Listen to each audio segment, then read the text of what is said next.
en un futur la selecció catalana també jugar a uns Jocs Olímpics. Sempre fa molta il·lusió no jugar amb Catalunya, perquè i si més fer història com és aquest primer partit. I res, molt contentes, perquè sobre una victòria sempre és molt positiu. Molt especial. La veritat és que per mi és un honor jugar aquest partit, defensant els meus colors. I a Catalunya doncs, espero que repeteixin més partits com aquest, com a mínim.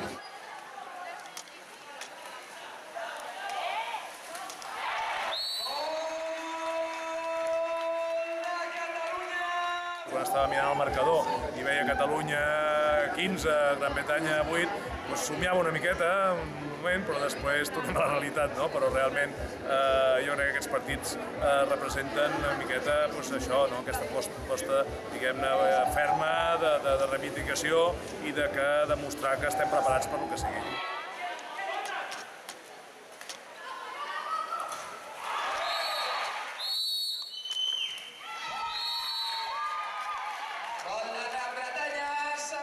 Ho he trobat molt important que jugui Catalunya, no? Que sigui la primera vegada que jugui com a selecció i bueno, doncs, que no juguin bé no significa que em senti menys catalana ni res, però